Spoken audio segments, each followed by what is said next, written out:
ठीक है।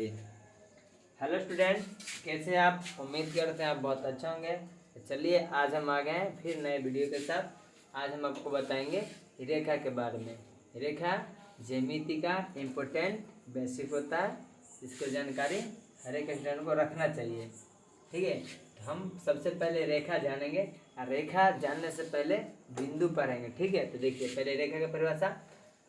वैसी रेखा जिसका दो सिरा अनंत तक जाती हो तो उसे रेखा कहते हैं। जैसे ए और बी, मतलब कि दोनों का जो सिरा है ना, रेखा हम खींच देंगे तो रेखा अनंत जा सकता है, इसका कोई रोक नहीं है, इसको इधर ए अनंत। ठीक है, तो वैसे उसे हम रेखा कहेंगे। रेखा को हम ए और बी बिंदु से दर्शा सकते हैं।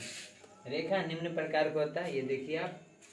पहला सरल रेखा, दूसरा वक्र रेखा, तीसरा किरण रेखा, संगामी रेखा, समान प्रतिच्छेदी रेखा के बाद है लंबवत रेखा, क्षैतिज रेखा, ऊर्ध्वाधर रेखा। ठीक है, फिर रेखा का आप स्ट्रक्चर मार लीजिए, लेकिन हमको इम्पोर्टेंट रेखा पढ़ना है ये सरल रेखा, वक्र रेखा, किरण रेखा, संगामी रेखा, समांतर रेखा, प्रतिच्छेदी रेखा और तिर्यक रेखा। ये हम लोग नहीं जानेंगे तो भी चलेगा, लेकिन ये जानना जरूरी है।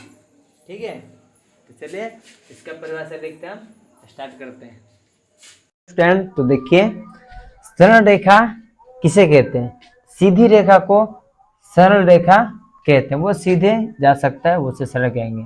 वक्र रेखा वैसी रेखा जो टेढ़ी मेढ़ी हो, मतलब टेढ़ा मेढ़ा जाता हो, उसे वक्र रेखा कहते हैं। देखिए सीधा नहीं जाकर टेढ़ जाएगा, अब टेढ़ अपना जाएगा, जैसे ऐसे शुरू करेंगे या अपना किधर भी जा सकता है। ठीक है, तो टेढ़ी मेढ़ी रेखा को हम लोग वक्र रेखा कहेंगे, सीधी रेखा को सरल रेखा।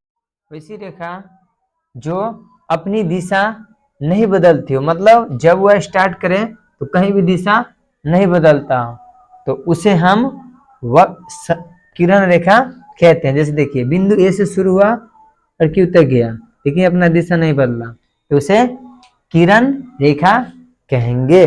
चलिए नेक्स्ट तीसरा बताते हैं, तीसरा बताएं चौथा। चलिए देखिए 4 नंबर में है समांतर रेखा। ये मिस्टेक हो गया, आगे पीछे हो गया, देख लीजिएगा। यहाँ पे संगामी रेखा होना चाहिए था 5वां में। देखिए समांतर रेखा वैसी रेखा जो आपस में कभी नहीं मिलती हो तो उसे समांतर रेखा कहते हैं। कहना मतलब दो रेखा खींचना है, लेकिन ये दोनों कभी आपस में नहीं मिले तो वैसी रेखा समांतर रेखा। देखिए दोनों को खींचे है, ये दोनों सीधा आएगा, लेकिन कभी भी दोनों आपस में नहीं मिलेगा, तो क्या होगा? समांतर होगा। कैसा भी खींचिए रेखा आपस में नहीं मिलना चाहिए, चाहे कहीं भी बढ़ता जाए। एज यू बोल सकते अपना भाषा में, ट्रेन के जो पटरी होता है वो समांतर जाता है। ठीक है, वो कहीं भी आपस में नहीं मिलता है। आपको हो गया 5वां प्रतिच्छेदी रेखा। तो वैसी रेखा वैसी दो रेखा जो एक बिंदु पर प्रतिच्छेद करती है, मतलब दो रेखा होना चाहिए एक बिंदु पर काटती हो। ठीक है, तो ऐसी रेखा को प्रतिच्छेदी रेखा कहते हैं। ठीक, अब प्रतिच्छेदी रेखा में कोण के बारे में पढ़ रहे हैं, तो आमने सामने का कोण क्या होता है? बराबर होता है। यदि एक्स मानेगा तो भी एक्स होगा, यदि पी मानेगा तो भी क्या होगा? पी होगा। ठीक है, तो प्रतिच्छेदी रेखा मान हो गया ए और बी जो वो बिंदु पर काटती है। तिर्यक रेखा हो गया वैसी रेखा जो समांतर रेखा को तिर्यक यानी तिरछी काटती हो, मतलब समांतर रेखा है, ठीक, इसको तिरछी काटता हो, ये तिरछी, तो इसे हम तिर्यक रेखा कहते हैं। और तिर्यक रेखा ये जो कंडीशन है ये बहुत बड़ा है, इसमें आप लोग को एक वीडियो पूरा बनाना पड़ेगा। तिर्यक रेखा के बारे में हम वीडियो बनाएंगे, आप देखिएगा।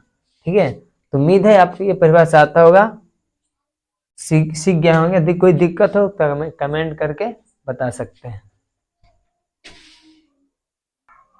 देखिए दोस्तों, ये आपको हो गया 7वां संगत रेखा। तो वैसी रेखा जो एक बिंदु से 3 या 3 से अधिक रेखा खींची जाती है तो उसे संगत रेखा कहते हैं। मतलब एक बिंदु है, ठीक है, ये बिंदु से 3 रेखा कम से कम होना चाहिए या 3 से अधिक। जैसे देखिए इसका संगत कौन होगा? ये होगा, इसका संगत ये होगा, इसका संगत ये होगा। ठीक है, 3 से अधिक होना चाहिए, 3 से अधिक कम रहेगा तो संगत रेखा नहीं होगा।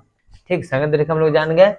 क्षैतिज रेखा, तो क्षैतिज रेखा होता है कि कोई भी, जैसे कि आप लोग 10th क्लास में, 10th में तो नहीं, हाँ 10th में पढ़ा जाता है, जो क्षैतिज रेखा होता है कोई भी वस्तु को देखने को हम, जैसे कि कोई व्यक्ति है और वस्तु को देखता है, यहाँ पे देखता है। तो यहाँ से इसका दृष्टि रेखा और उसके जो नीचे का जो बनता है ना, उसको बोलते हैं क्षैतिज रेखा। ठीक है, तो ये ज्यादा इंपॉर्टेंट नहीं है। ऊर्ध्वाधर इंपॉर्टेंट है। ऊर्ध्वाधर होता है जो सीधी रहता है, खड़ा रहता है, ये ठीक है, ये ऊर्ध्वाधर रेखा हो गया। ठीक है, इसका प्रश्न है। तो वैसी रेखा जो ऊर्ध्वाधर मतलब सीधी खड़ा हो। लंबवत, लंबवत रेखा वैसी रेखा जो एक बिंदु पर मिलती है, देखो खींच देना, जिसको हम लोग बोलते हैं लंब। ठीक है, तो लंबवत रेखा यह होगा। तो उम्मीद है कि आपको ये वीडियो अच्छा लगा होगा। यदि वीडियो अच्छा लगा, कुछ सीख मिला, तो आप अपने दोस्तों को शेयर करें, उसको सेव करके लिखिए और आगे बढ़े। धन्यवाद। आज के लिए इतना है।